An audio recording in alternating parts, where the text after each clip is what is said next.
and welcome to Ask the Answers podcast with myself, Adele. And on today's show, we are joined by the lovely Ashley, that's one of our psychics on Ask the Answers phone line. Hello, Ashley. How are you? Good, thanks. How are you? Very well. Thank you very much. So for people that don't know much about you, Ashley, before we go into your topic today of what you're passionate about, let's have a little reminder of the ways that you work and how long you've been a psychic for. Yeah, so I've been a psychic working for other people for 10 years, but a psychic all my life. I've always been quite intuitive. I basically get someone that needs support on any aspect of their life. They can tell me whatever they want. I tend to like working in a specific area or a specific topic because I feel like when people come to me, they want a specific guidance, but they might say, oh, general, but you want specific guidance. So I tend to kind of ask like generally what's going on. And then I ask source, connect through my crown and give them the details. Perfect. And is it something that you went into later on in life, or have you done this all your life since you can remember? I went into it pretty late in life. I had like sort of a spiritual crisis where everything kind of tumbled down. And then around the age of 26, I was really exploring my psychic abilities, which is 10 years ago. So I was really exploring my psychic abilities, and I started working for myself and understanding my own situation and then helping other people at the same time. Perfect. And what do you believe is your purpose as a psychic now? I think my purpose is to help people to understand a situation and then heal from that situation, to give practical, thorough advice so that they can sort of navigate it rather than just kind of sit in it. I'm very solution driven, so I want to help people reach the solutions rather than stay in the energies. Yeah, which is perfect for today's topic when we do get stuck in a situation and we want you to know what's the best approach to take, because today your topic is looking at love, looking at the purpose in love and sacred connections. So tell us a little bit about why you want to have a little chat about this today. I think love is super important. I mean, I'm going through my own individual love journey for myself and understanding, what I overall want in, a partner, but mainly who I am as a being and like how to show up in love as a being rather than, expecting sort of the external to validate me. I'm trying to validate me to match with that, aligned partner. And I love love. I'm a lover girl. So I really like talking about it. And I don't know if I have a controversial view of it, but I typically am not the psychic that believes in like twin flames. I do believe in soulmates. Because I think it provides toxicity in love, and people typically are running after that sort of toxic, fiery emotion instead of like aligning to what makes sense for you and where you feel safe. So I guess I want to kind of change the narrative, maybe. Yeah, no, I get that. And it's funny, isn't it? Because, we often don't realize how much we do change in relationships. Like, I don't change. I'm exactly how I was when they met me. But, sometimes until you get to that point where you're very much aware of yourself, I know when I look back on my relationships, I definitely changed in relationships. You know what I mean? From being this real independent, go-getting person to then not wanting to go out and staying at home and wanting to please the man. But that's not who they met. They met that person that was outgoing and going for it. But then they wanted something different. And then I acted in a different way. And then suddenly not even long term with those relationships, last about 3 or 6 months, because suddenly it's like, actually, this is not working because it's not who I am. And you don't sometimes always notice the change until you look back on it.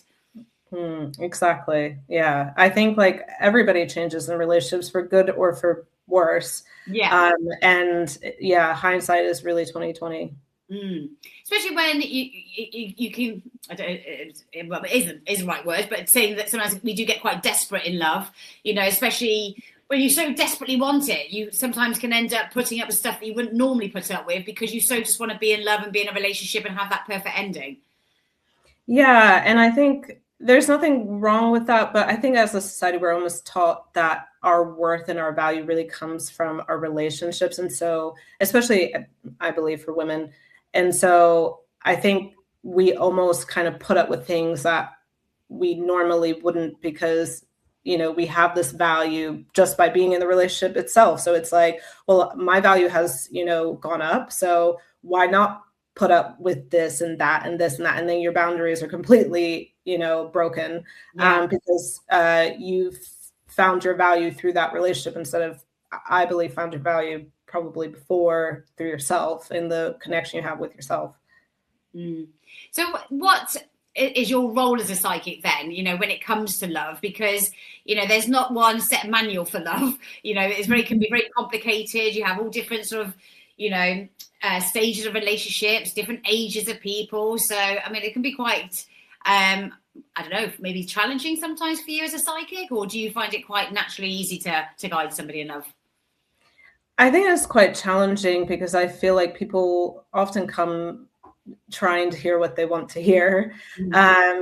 They want to hear like this person really cares about them when they probably deep down know the answers. I'm just here to confirm them or not. And I think I find love readings the most challenging. I don't think I'm alone in this as a psychic either. I was reading on threads that some people are like, I'm never going to do a love reading again. I don't feel that way. But I can understand it, because it's like people really get triggered if you're not saying, yeah, this person loves you and cares about you. And also it's complicated because a lot of times I can see like this person does love and care about you, but they just like on a human level cannot act in a way that is loving and caring because of their own things that are going on behind in their own conscious and subconscious. And that's really hard to reiterate to somebody when they're like, but I know they do love me. You're correct, but that doesn't change how they're probably acting or going to act in the future. Yeah. And I suppose that's what, having a reading is about. Is it worth holding on to that relationship? Because sometimes it could be, maybe that person needs to sort out their own, situation or their own issues, or, maybe they got lots going on, whether it's their family or their career, and right now isn't the right time, but that doesn't mean to say that relationship's not going to work.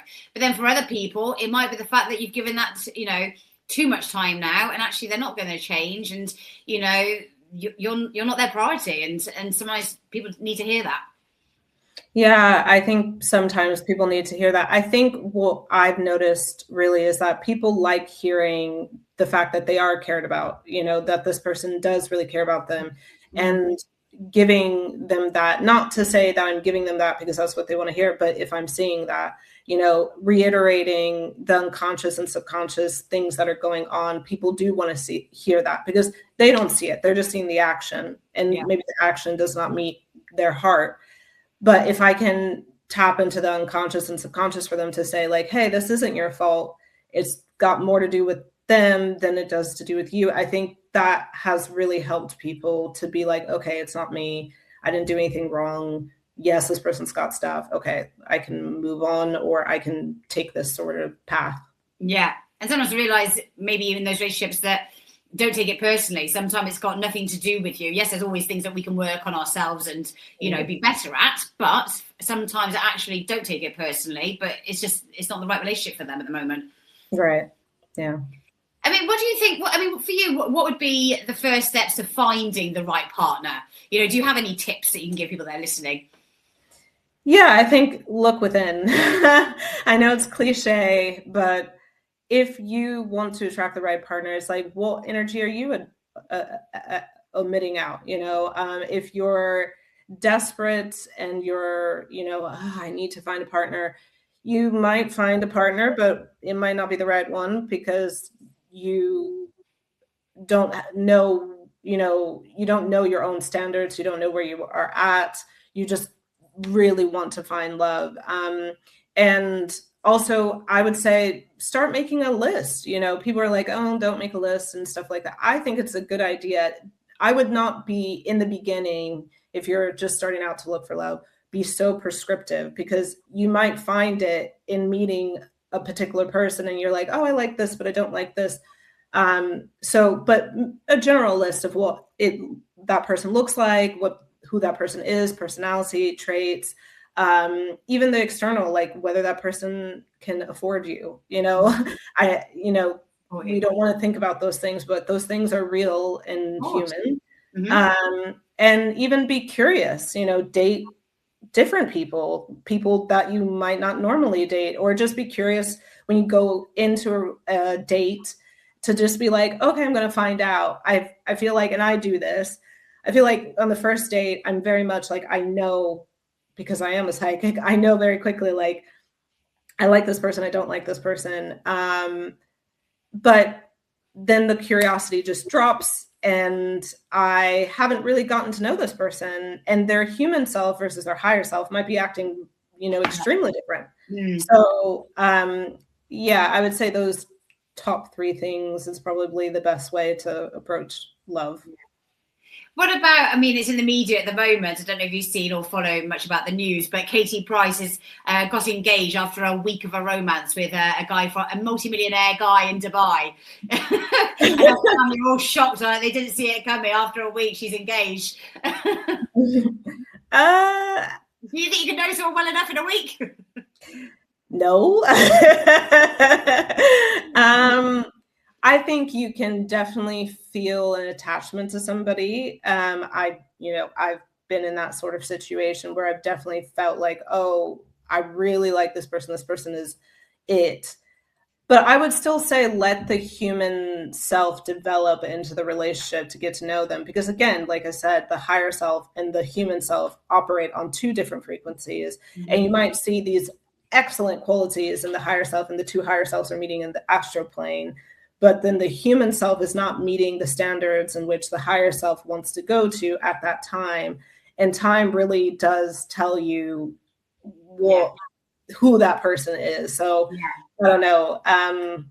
She'll be fine, I'm sure. But like, yeah, but, I get that. I've been, it's that, sometimes you have such a strong bond with somebody that you've just met. You think, wow, it can be explosive, and that infatuation. I'm like, yeah, I really fancy them, and and you think they're definitely the one. But again, over time or in a short period of time, it starts to fizzle out. Sometimes, not all the time, but sometimes that fizzles out and you think, oh, actually, what did I see in that person? I really don't like them anymore. Yeah. It's like, how can it be so extreme to then have so like, don't come near me?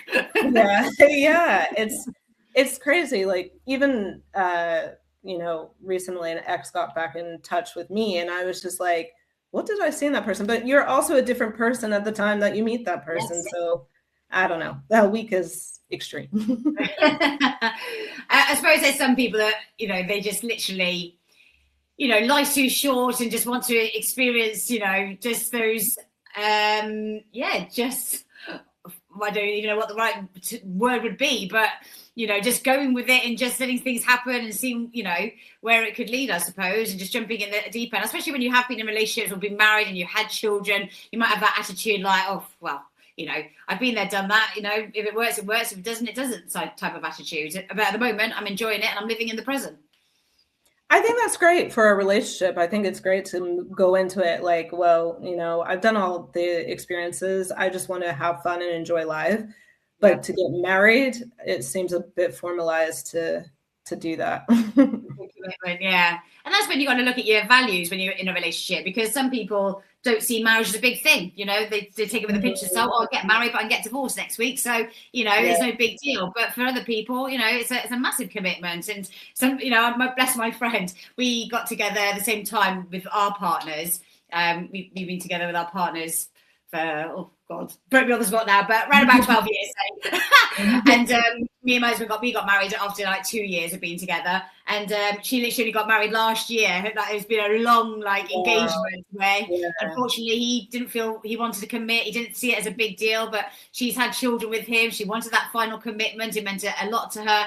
And again, in relationships, that's what you have to look at sometimes. It's that people's beliefs and morals and what they both want can sometimes be a bit of a challenge and compromise. And well, it's not important to me. Well, it is important to me. And trying to match that up and to make it work. Yeah, I think values is so important. I didn't really think about values until very recently. What I want, and I think I asked like an ex-boyfriend what his values are, and he didn't have any, which probably should have been a red flag. But I think that's another thing of time that can kind of get that understanding where maybe you don't have set of values, but you live by a certain code of conduct, and you can kind of witness whether that person is living by that code, but without having time, you don't really see if they will. Mm-hmm, mm-hmm. Yeah, absolutely. And what sort of relationship questions have you had recently on the phone lines? What's been coming through, this year? What sort of has been the trend? I don't know if there's a trend, but it's like, how does this person feel about me? I don't really understand what they're doing. Like, it seems like they want this type of relationship, but they're doing this type of thing. It does seem like, again, people are not understanding, like they get this feeling from them that people like them, that the person that they likes them, but they're just not operating in a way that shows that. Yeah. And that commitment is a big thing, because people do want to keep their free. A lot of people want to keep that freedom. Commitment, they might seem is quite scary, and that freedom's going to go, but that doesn't mean that has to go in a relationship. Commitment doesn't mean that you're trapped and you can't live your life and spread your wings. And maybe that has happened in maybe previous relationships where people have felt like that and scared of going back into another one for that to happen, where they lose a bit of themselves. I do think so. I also think there's something around what commitment looks like, maybe. And maybe commitment looks like, yeah, we're just spending our time together and we're in the present. And when we come together, we're committed. But when we leave, not so much. And I think it goes back to what you're saying about like the alignment of values, like maybe commitment or maybe commitment looks one way for some people and looks another way for another person. And I think there's a whole culture of situationship, and that's not really aligning for certain people. Yeah. And women can change their minds quite often as well. What you think you want might not be what you want. And I remember me and my husband, before we had children and before we got married, when we were sort of first dating, I remember being in a car and we were saying our sort of goodbyes. And I remember saying, what do you want, in the next sort of few years? And he was saying what he wanted, stuff like that. And I said, well, I'd love to have what I had as a child, where I had that security and that support, and that my partner, my husband, will be able to provide when I'm off having the children and stuff like that. And he said, I promise you in the next 4 years, I'll be able to do that for you. And he kept his word. He grafted. He went from, a job from very low money, had to start all over again, build his way up to the point where he could support me and me having my first child and taking some time off work. And that was what I always wanted until it happened. And then I was like, actually, I want to go back to work now. It's been 3 to 6 months and I just need a break. I just need my own time. And then that was a little bit of a conflict. It was a bit like, well, I'm working hard to provide, to support you, and now you want to go back to work when so sometimes it's okay to change your mind, but sometimes what you think you want is maybe not always what you want when it actually comes to fruition. Yeah, I would totally agree. And I would say like everybody, does it. Like, I don't know. I feel like everyone is changing their mind constantly, and it's due to circumstances in the present moment. Like when I was younger, I wanted, a princess dress and a big wedding. And then, as an older person, seeing that 200,000-pound wedding is not conducive to what I want. Like, I'd rather have a house and a nice holiday. So like, I think it's just a matter of like, so many people are changing their mind in relationships too. Like, I feel like one moment, I've dated somebody and they've been really into me. The next moment they're completely off me. And it could be because somebody else came into their life. It could be their circumstances, could be their work. It's just like, that's another thing with relationships and being curious. I think if you're coming in curious, then you're not coming in with these hard, fast line rules where someone else has to follow them, which is really hard for somebody else to do. And it's really hard for you to do. And you can kind of grow in this alignment together. And that's like the perfect relationship. Yeah. And it can be sad and very frustrating where you do get a bit blindsided, where someone is very good with their words and promise you this and promises that, and you're the best, and I can't believe our connection. And then, like I said, next week they're ghosting you, they're not speaking to you. Like, what? What's happened? Yeah. And that's, I think, the hardest. And I think a lot of people are dealing with that as well too, is like, this person was super into me and then next minute they're not. you know. And they wait till the guards come down, you open up, and then they're like, no. And like, yeah. Yeah. And it's like, and that's another thing that I'm trying to help people through is like, it's not you, it's them. Yeah. Absolutely. Yeah. You wanted to talk about sort of sacred connections. What do you mean by that?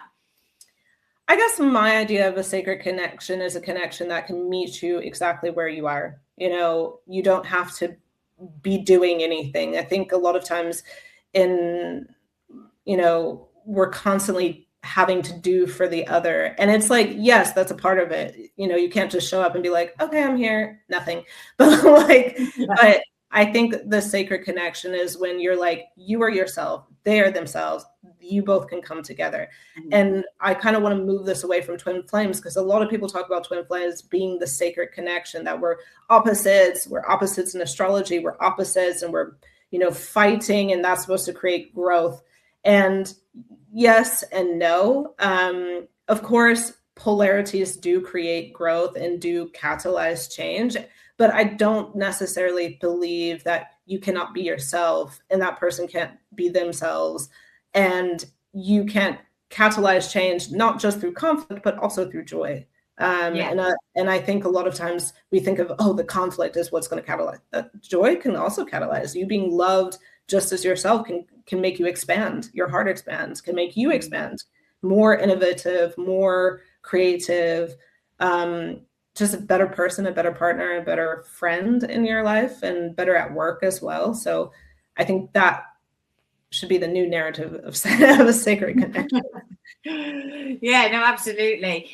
When you're, speaking to people on the phone lines, and they have been in toxic relationships and they're wanting to change that, it can take a lot of work when you've had years of either abuse or a controlling relationship, trying to break free from that and see what is, because that becomes the norm, for a lot of people. That becomes the norm, that someone putting you down or talking not nice to you or whatever it might be. So trying to almost reprogram yourself. I mean, is that some of the work that you could do on the phone lines for people that are trying to, get out of that and not have those triggers? Yes. The reason why I say that is because I don't think a lot of people want to.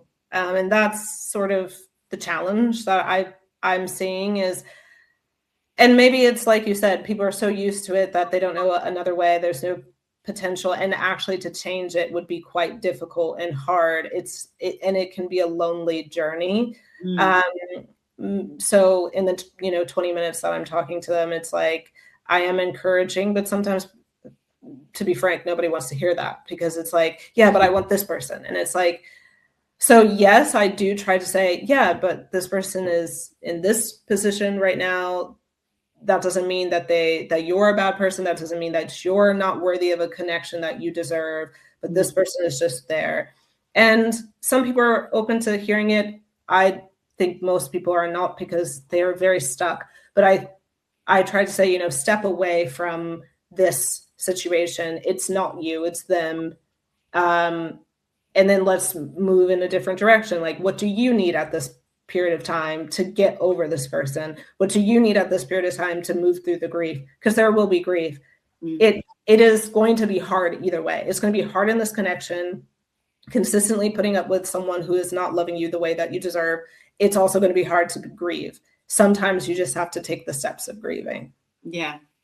There was something that I saw on one of my friends' posts about how sometimes people like being like suffering.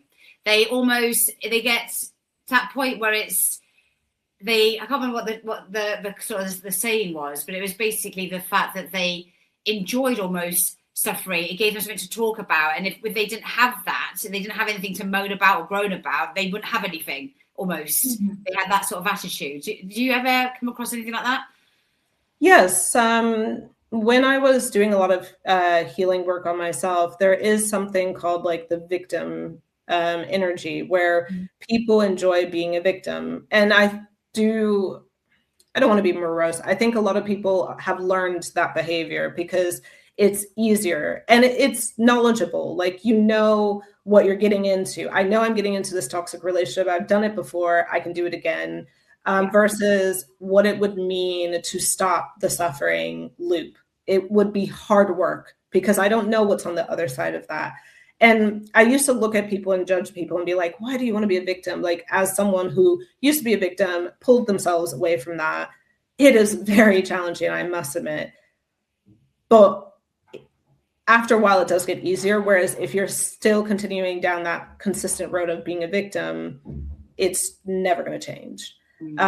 So it's almost like being the, I don't know what it's called, perpetrator of your own life, where you're taking control and you're taking your power back. But that can look very scary when you've been powerless all your life. So I'm trying to come, even as I approach like my work, I'm trying to come from more of a empathetic point of view, to help people to even put a little tiny blip in their mind to be like, you are going down the same road and it will be the same road. It's like, I think Albert Einstein said, if you keep, doing the same thing and expecting a different result, it's insanity. That's what you're going to get versus, maybe you don't know what's at the end of that other road, but I can quite honestly tell you it's going to be something different. Yeah. It's funny, isn't it? Because it's that saying as well, like choose your battles.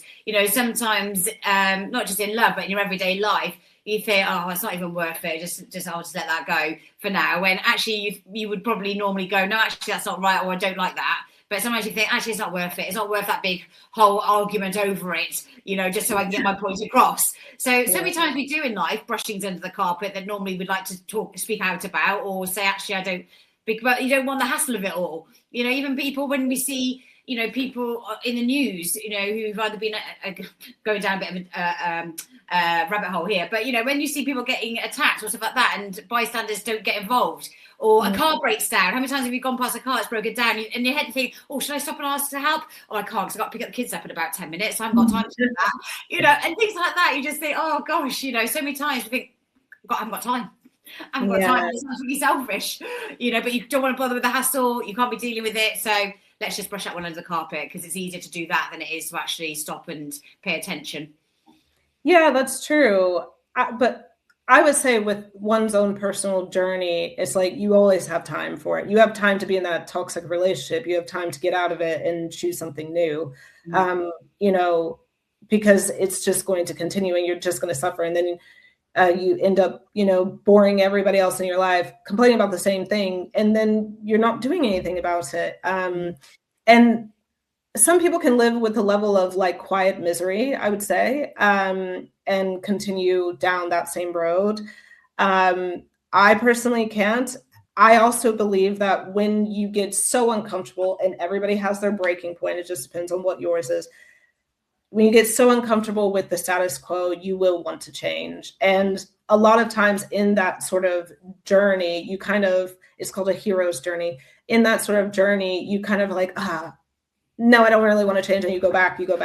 And I hope people can understand that in love and in loving yourself, because I think that's part of the sacred relationship. Don't fault yourself for going back. Don't fault yourself for going back to that toxic relationship. Don't fault yourself for going back to that victim. It's going to take a lot for you to get to the other side. And a lot of times you're going to repeat cycles and cycles, but there will be a point where you hit a brick wall and say, you know what, can't do this anymore. Got to do something else. And do people call, people listening by thinking, I just want to have a chat about this and, have a reading or just get some guidance on what I'm going through. Can just one reading make a difference, or does somebody need to have quite a few readings, to help them through a period like that? I would say quite a few readings, because energy changes. One reading can click in your head like, hey, I don't want to do this anymore. But to get help to kind of push through the journey of getting away from that, probably you would want quite a few more readings. But yeah, one reading can spark change. That's good to know. The power of a psychic reading. And we're talking about relationships, toxic relationships, sacred relationships, soul connections. What about, people that are in relationships? They've been in relationships for a long, long time. And and just keeping that spark alive, and keeping that energy flowing. Dare I say it, I'm coming to that age of being perimenopausal, and your emotions and your hormones, and they even say things like, you've been with this person you love, and then suddenly you can't even stand their smell, you don't want to be touched, or you're just really snappy and they irritate you, and things like that, and you think, I know I'm being silly, or I know I'm overthinking things, but you can't help your hormones and how you're feeling, and sometimes that other half also doesn't understand because they're not a woman, and making sure that you can keep that connection going and it not drift. Yeah, I think being in relationships is challenging because you are growing at different moments in time and space. I would say coming together, having a check-in regularly, just being like, how are you feeling? How are you feeling? Is a good way to connect to the other person. I also think as women, we really do not talk about the need for the divine masculine to step up and like create that safe space to say, well, it's not about me right now. It's about you. You're going through a lot. I don't have my hormones. They have hormones. They go through their own stuff, but like, it's not at the same level. I actually just saw this movie called Babes with Alana Glazer and Michelle Buteau, and they were talking about pregnancy. And one of the characters was just like, I'm tired. And she was going through like postpartum essentially. And her partner was just allowed her to talk and speak and be. And I would say I don't talk to many men, but I have talked to some men who do want to step into this role. So I found that fascinating, of just letting, your partner just be and not judge them and not come from a place of judgment.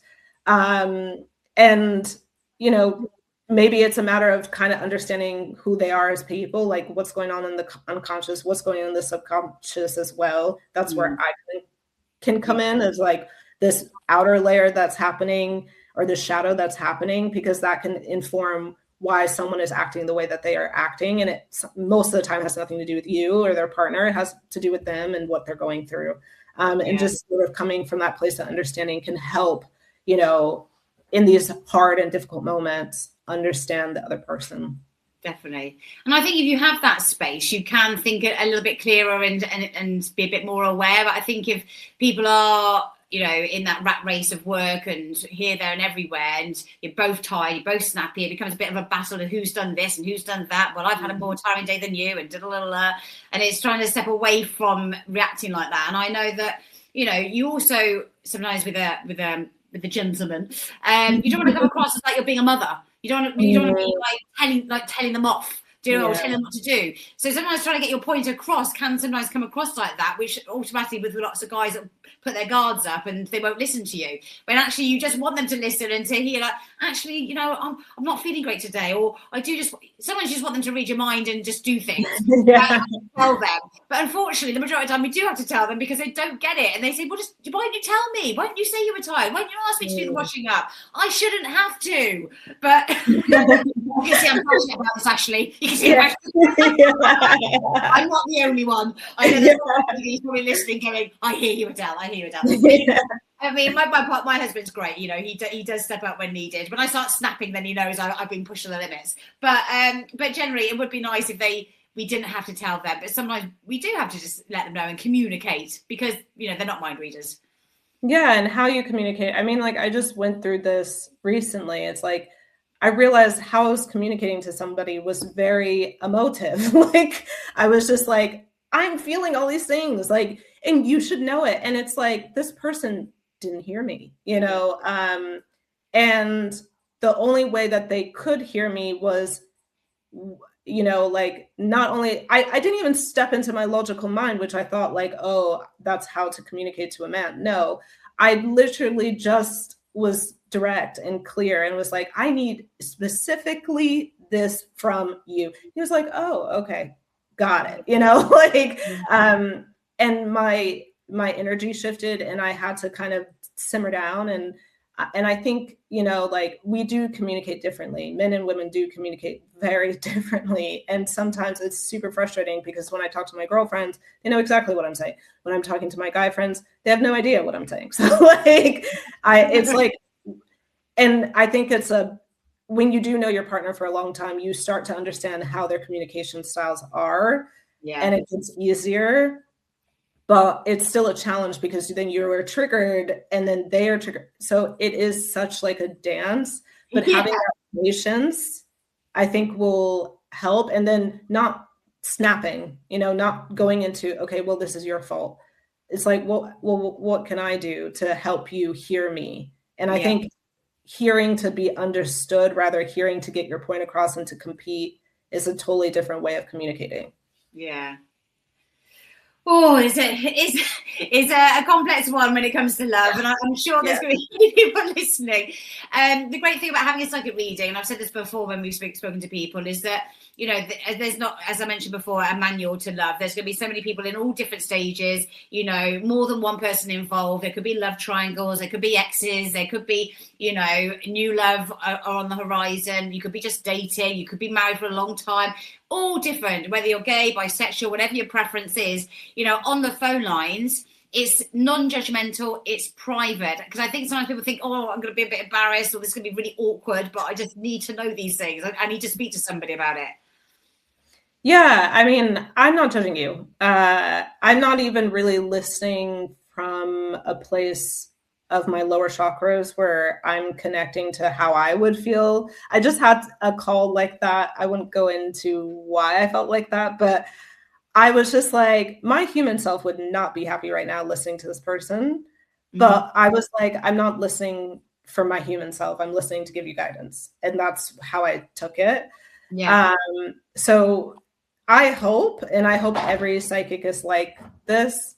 I know every psychic is not, but I trust that everyone on Ask the Answers is that they're just hearing you to help you. They're not hearing to be like, oh, that person did that, let me go talk about this person to another person. So yeah, I hope everyone feels safe and comfortable to come to psychic to get a reading. Absolutely. Do you feel you've got everything across that you wanted to the listeners, or is there anything else you want to, mention before we wrap it up today? Yeah, I mean, I think I've said everything. Is like, love yourself, you'll find someone else. But also, I do want to say that relationships are super, super important. The way you understand how your relationship with yourself is in relationship. You can't be an island just because you love yourself, everything's hunky-dory. No, it's relationships are like not the battleground, but it does test, like, have you been working on yourself? Cool. Do you love yourself? Yes. Like, it is that for you. So I do believe both are super important. Do you know, that just reminds me of someone that said that earlier on, that they almost disagreed about the fact that you can't love other people until you start loving yourself, because they were saying how they went through a lot of trauma in their life, and they felt that they couldn't love themselves, but they felt that they very much could love, their mum and their siblings. And they didn't believe in almost what people say when they sometimes say that. I agree that there's a version of love that you can have for other people without loving yourself, but that version is probably codependent. And very much relying on if that other person is validating you constantly, even the relationship you have with your mother and your father. And those are the relationships that probably started off a little bit funky and funny, because they typically show us what love is anyway. Yeah. But I truly believe you can really start loving somebody else when you do love yourself. But it's sort of like, nothing is linear to me. It's kind of like this, infinity sign that's happening, that you can love yourself more through your connection with someone else. You can also love yourself less.